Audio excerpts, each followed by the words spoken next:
Hi, everyone, and welcome to another episode of Marketplace Masters, the show where we uncover what's really working for modern e-commerce operators and agencies. I'm your host, Paul Sonneveld, and today we're going to take a closer look at something that sits behind every growth story or every struggle, your profit and loss statement. Whether you're an Amazon seller, DTC brand, or operator running multiple channels, understanding your P&L is the difference between short-term survival and long-term scale. That's why today I am joined by Sam Hill. Sam is the founder and CEO of Ecom CFO. Sam works with a whole range of e-commerce brands every day to help them clean up their numbers and unlock real profitability. He's just released the Q1 2025 edition of his P&L benchmarking report. Very interesting. One of the best looks you'll find into what's really happening financially in the e-commerce space today. Sam, welcome to the show. It's absolutely great to have you here. Thank you so much for having me, Paul. Yeah, I like to think that we're the only place that you could actually see this data. That's the ultimate goal. It's a great report. I've read through both your report from last year and the Q1 edition, and it's really fascinating reading. So can't wait to dive into that. Before we do, a quick reminder to our audience, this is a live episode. So use the LinkedIn comment section to ask your questions or the YouTube comment section to ask your questions, and we'll do our best to answer them, or I'll do my best to get Sam to answer them. Let me just rephrase that. Awesome. All right, Sam, let's just jump in. Before we get into the numbers, I'm just curious, right? You're a business owner. I know what it's like running a business. You're always busy, busy, busy.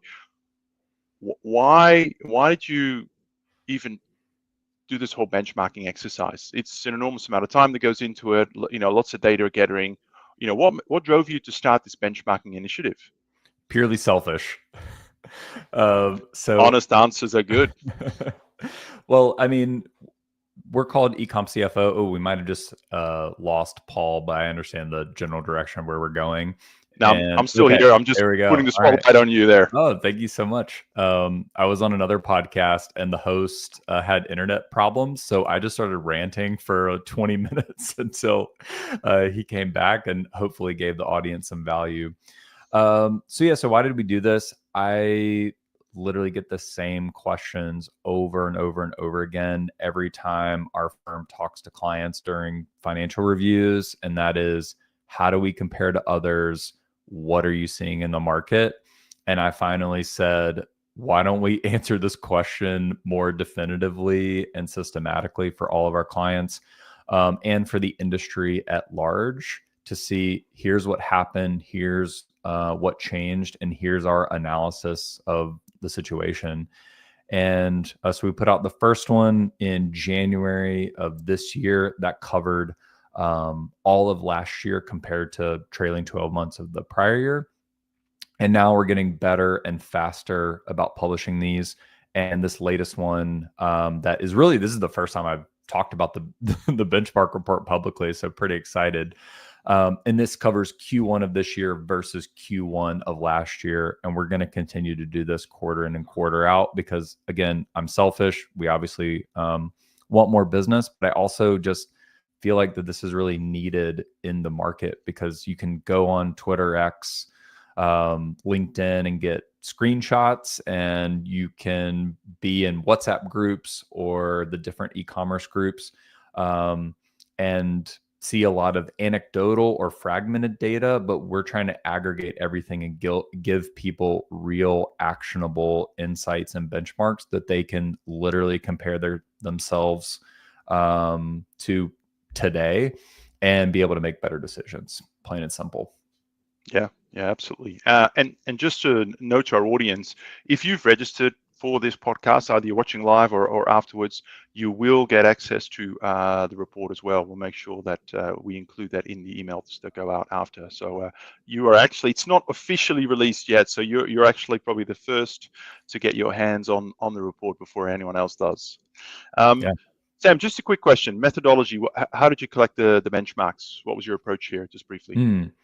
Yep. So this is incredibly important because anytime you pick up a industry report or really a report of any kind, or even if you're just looking inside of Merchant Spring or Shopify or Amazon, knowing how the data is aggregated, what are the formulas involved, what is the time period. This is one of the most important things to understand, because if you don't understand the methodology, then the data is completely meaningless.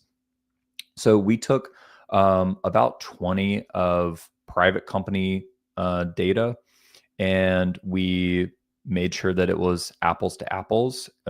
All of our clients look at their information a little bit differently, but we want to make sure that it's consistent and give the industry the best apples to apples view as possible.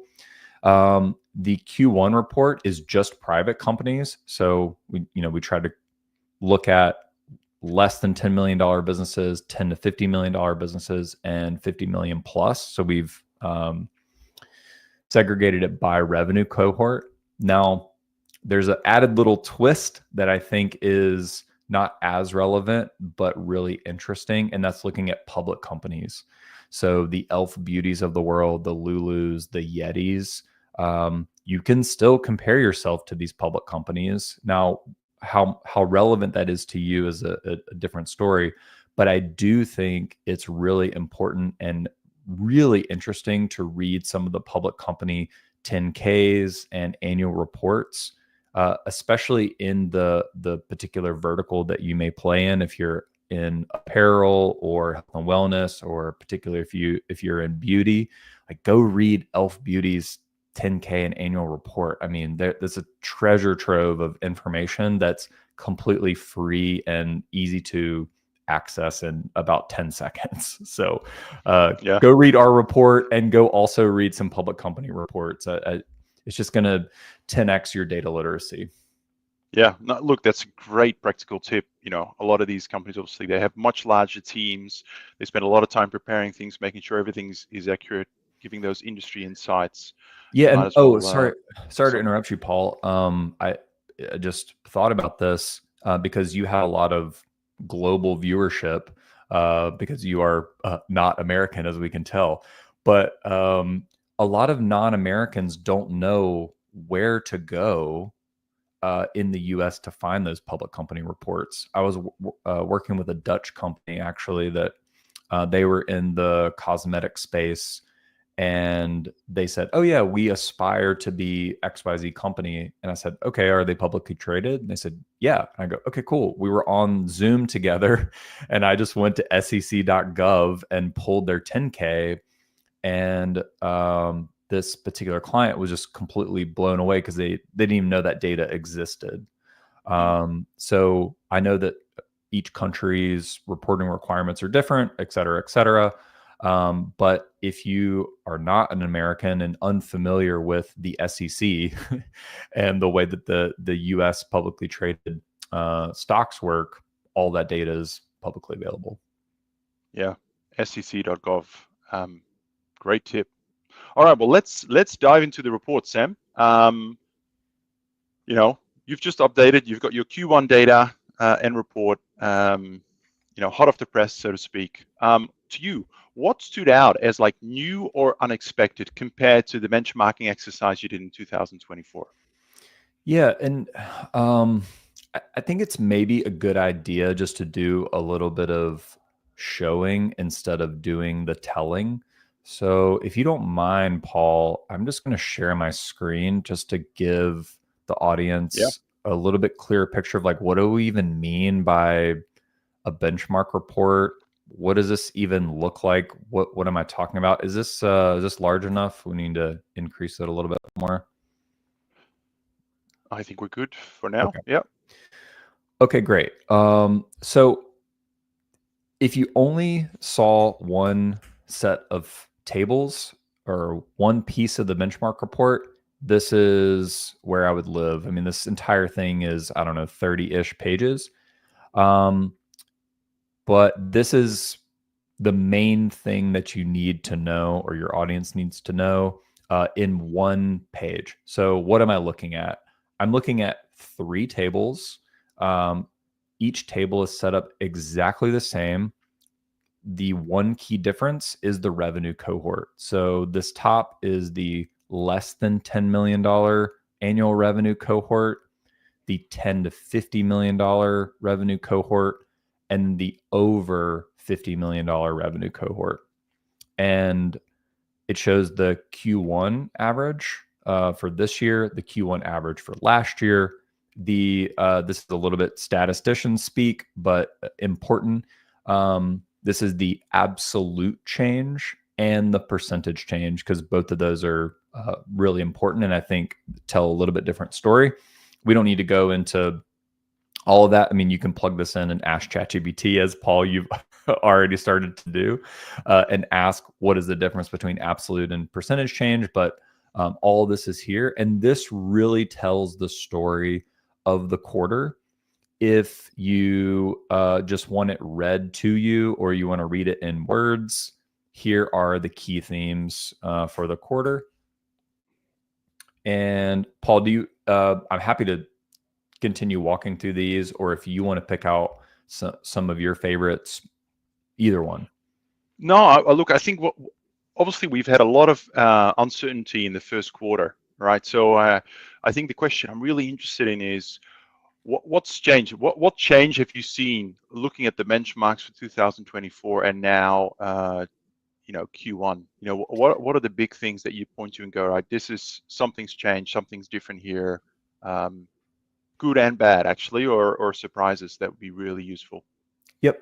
So also keep in mind, just from a methodology perspective, that all the tariff news really did not come about until late Q1 and more into Q2.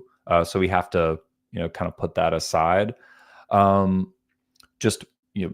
think really the most important story is point number 5, that EBITDA was a mixed bag. The story that I'm hearing from our clients over and over and over again is last year was pretty good. But Q4 was either okay, slightly above, or slightly down from Q4 in 2023. And I don't think that our clients and the industry at large cut fixed costs deep enough. And that has really drug profitability and in this case, EBITDA down, because contribution margin was either flat or up, kind of depending on where you fall in the cohort. But if you've added a lot of fixed costs, hoping that Q4 was going to be amazing, or hoping that 2025 was going to be better, and it hasn't been, then I think, and I'm a founder, you're a founder, we always are optimistic. But sometimes I think we need to rethink our fixed costs and live to fight another day. And again, I'm just hearing conversation after conversation of, like I'm not hitting my forecast, and so now I have too much fixed costs and I've got to do something about it. And unfortunately, a lot of times that is people, and so that kicks off a whole other, just psychological effect and morale, et cetera, et cetera. But I think that is the biggest theme for the quarter and past Q1, what I'm seeing right now with our clients. Yeah, thanks for that. That's obviously in the context of declining revenue, right? So I think the thing that really struck out to me in terms of that report, I don't know if we can bring those tables up again shortly, is looking at those different cohorts, quite different stories when it comes to a year-on-year revenue. Some quite dramatic stories, I might add, actually. I certainly noticed as I was looking through this, quite a big difference between, so obviously the under 10 mil cohort up, marginally up 5%, or no, I shouldn't say marginally. That's a great result. Wouldn't lie for that. Then that middle band really kind of flattened down, but then the 50 plus cohort seems to be I think the technical term for it is that they've smashed at least the revenue numbers, right? For me, there's a really interesting question here. Why are these trends not homogeneous across all cohorts? And what do you think explains, particularly that middle cohort being a little bit lackluster? Yeah. So, I mean, let's look at the over $50 million cohort to start. And this is the same theme that we saw in our annual benchmark report last year, that really kind of the rich got richer. I mean, they have so many more resources to be able to they usually have, I mean, this is only P&L benchmarks, but they also usually have stronger balance sheets to be able to weather the storm longer, invest for longer, hire more people. They have the balance sheet to be able to create their own content studios, or go launch into do more wholesale and take more market share. And there is a lot of advantages to being larger in e-commerce, especially because my fixed costs are so much lower as a percentage of revenue. I mean, if I look at the over $50 million cohort, their G&A, or general administrative expenses, are 6%, whereas you get into the $10 to $50 million band, they're in the high teens, low 20s, and then you get in the under 10 and it's 30-40% of revenue.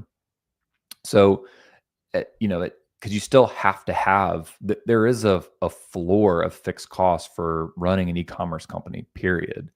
You've got to have customer service, you've got to have operations, you've got to have a bunch of software to run your business. So there's a floor for those fixed costs, and once you have more revenue, then that becomes a much smaller percentage, and you just have more dollars to invest. So I think that's really interesting.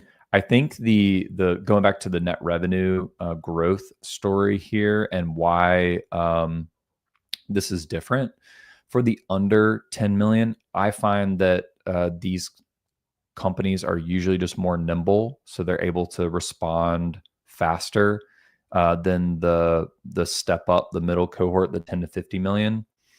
And then the over 50, I mean, yeah, like wholesale, for example, was a big theme for the year. They're able to launch a lot of new products, whereas the companies in the under 10 and 10 to 50, they're just holding on and trying to optimize ad spend and optimize what their current systems are. They don't have the additional bandwidth to then say, oh, okay, well, I also need to launch these 10, 20 new products this year. So I think those are some of the big themes. I noticed on this table here, you use contribution margin, and I feel like that's a term that's often misunderstood. And I can see here some of these cohorts actually managed to improve their contribution margin, year on year, particularly the middle one. I can't see the bottom one there. Others haven't. I'd love for you to just explain, like, how do you explain contribution margin to your clients where there's misunderstanding, and what do you see in terms of these cohorts, right? What are your whether your clients or publicly available companies there, what are top performing brands really doing to improve their contribution margin here?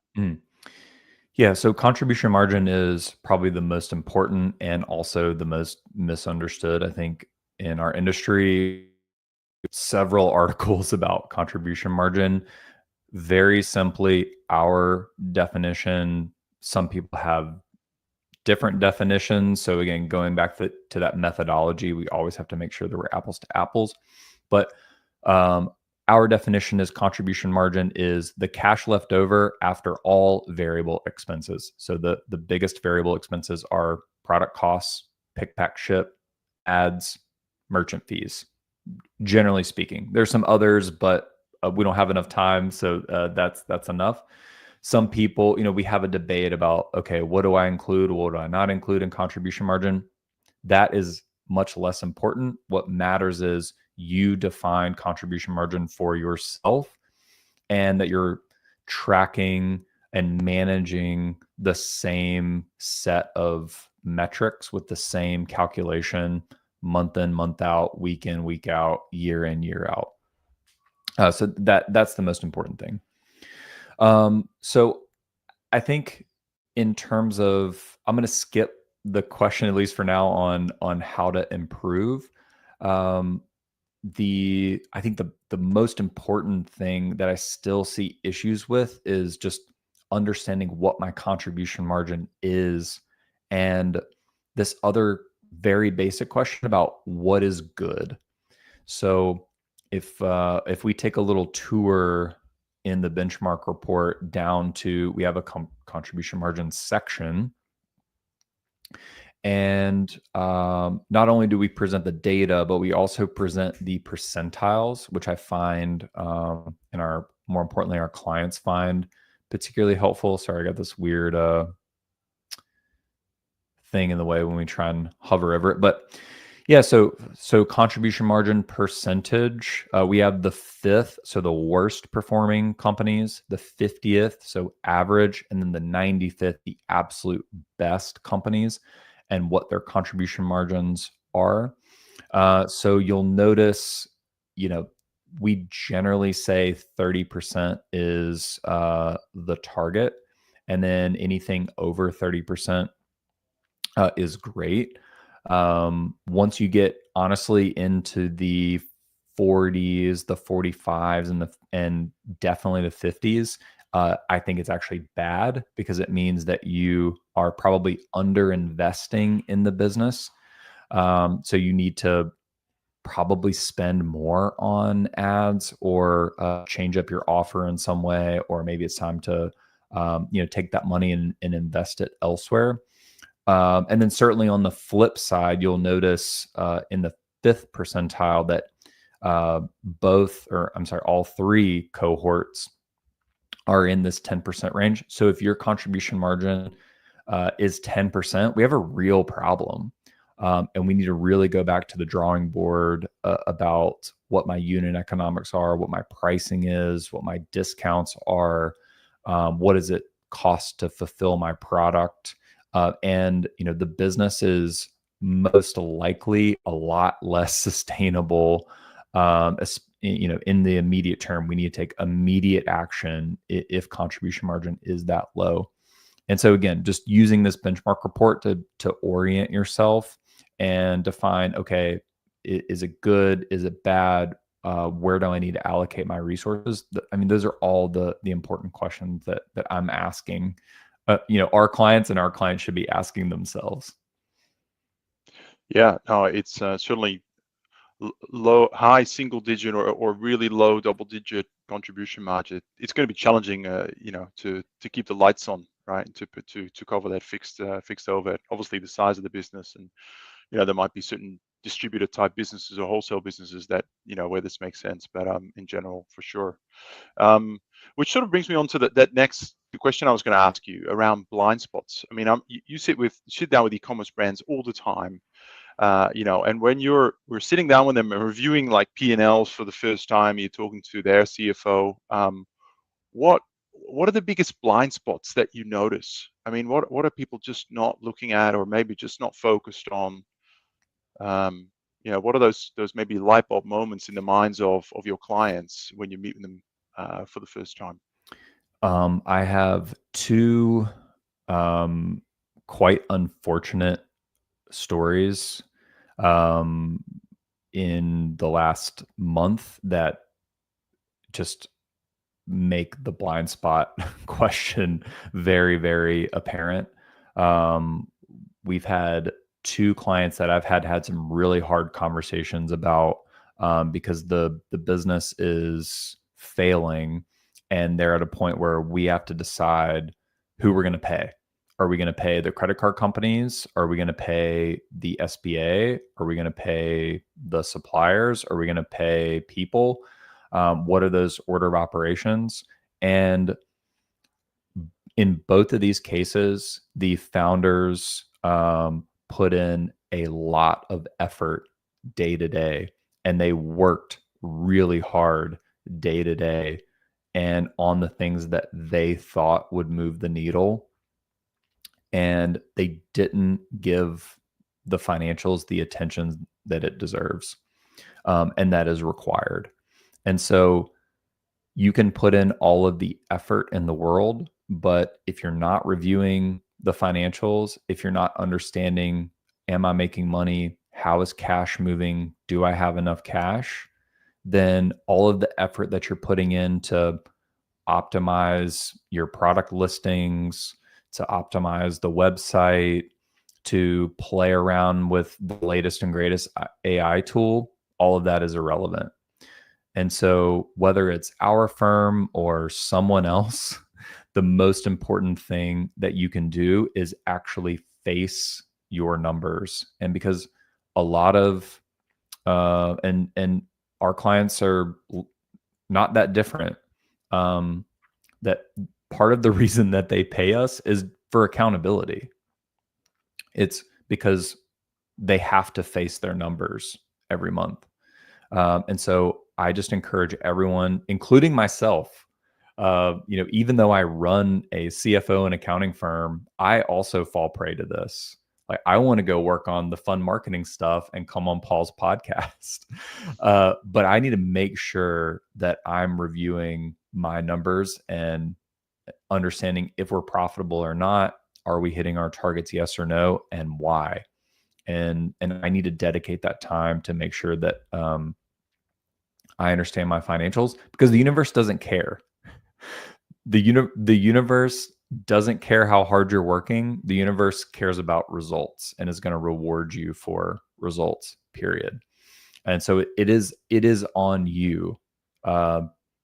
The financial viability and the financial performance of your company is on you. It is your responsibility. And if you don't take care of your numbers, someone else will. And you're not going to like it. Yeah. And that point, it might be too late. There are some good, maybe sometimes hard to hear words of advice, but yeah, certainly having a regular cadence and a good person in your business, or working with a partner, someone like yourselves, really to hold you accountable is absolutely critical.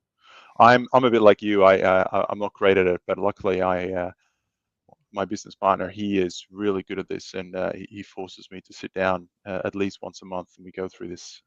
So it's a good cadence. Which brings me on to kind of my next question, as we sort of looking to wrap up here. Clearly, the economic uncertainty continues, right? As you mentioned before, we haven't seen the full impact of tariffs and the like. So, to me, it feels like financial management of your business is more required, to a greater degree this year than even last year. If a brand is really looking to restructure or really tighten their P&L this year, what are the top or three areas that you'd recommend they focus on? Yeah, I've been thinking about this question myself. It's again, it really just goes back to number one, I need to make sure that I understand where I am today. Am I profitable? Yes or no? How much runway do I have if I'm not profitable? So do I have 2 months of expenses, 3 months of expenses, 6 months of expenses, etc.? I think before you even look at the P&L, I think times like these are a great opportunity to get back to basics. And by that, I mean, I was just on a client call last week, and we were looking through his returning customer data. And Shopify shows you the phone numbers of the customers. And I challenged our client just to call this customer. This client is a $30-40 million business. They have a big team. He hasn't talked to a customer in probably 3 years. And I just challenged him to pick up the phone and call him. And he kind of hesitated. And I said, okay, cool, I'll call him. And so we were screen sharing, and I just started calling the first customer, and 5 in a row didn't answer. I have a random Alabama number. No one's gonna answer. No one's gonna answer the phone from a random Alabama number. And then the 6th person picked up, and the guy was in, I think, New Jersey or Massachusetts or something. And I just said, hey, I'm XYZ, CEO of XYZ. Just want to thank you for your business. I'm the CEO of the company. I'm trying to improve our company. I would love to get your feedback on your experience, what we can do better, et cetera, et cetera. And the guy, he wasn't really willing to talk, but he just said, thank you. I'm busy. Bye. But the point is that some of those customers are going to answer, and some of them are going to talk to you if they're really happy or they're really pissed off. And I think getting back to that, why are customers buying from you? Who are they? What do they like? What do they not like? Just getting as close to the customer as possible before you think about, oh, I'm going to change this button on this website, or I'm going to use this new AI tool to do whatever. Like, let's get back to what value are you providing in the world? And then we can, also look at the P&L and say, okay, do I need to cut $10,000 a month? Do I need to cut $50,000 a month to maybe weather the storm?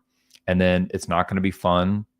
And you might impact somebody's life because, I have families that I support in my company, and you do too, Paul, and our clients do too. That sucks.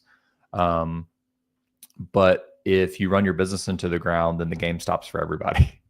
And we've got to make some hard choices. So I think those are the conversations that's really no one's having in our industry, or they are just behind closed doors, because it's not fun to talk about bad stuff. In D2C e-commerce land, everybody's always up and to the right, but these are the hard conversations that we need to be having. Yeah, no, I think that's wise words there. Going back to what are the real pain points we're solving, why are customers with us, go down back to basics, and then I guess trimming, if you do have to trim costs, trim around that so that you can continue to deliver on that, sort of solving that key pain point. Yeah, and I don't know how much. Well, I'm sorry that we're a little over, but I've been reading a lot more history lately. And one of the greatest business books that I've read of all time is House of Morgan by Rob Chernow. And it's the history of JP Morgan as the enterprise and less of the person, because there was multiple Morgans, et cetera, et cetera. Mm. But what's given me a lot of hope is that JP Morgan started, their business started by selling Civil War bonds in Europe. And then they went to the Industrial Revolution and made money in a very different way. They went to World War II, made money in a very different way. Through the 50s and the 60s, they made money in a different way. And today, they're JP Morgan Chase.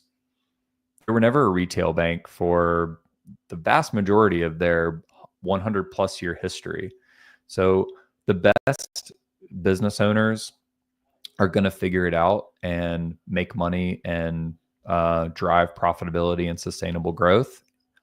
It's just probably going to look different year by year, decade by decade.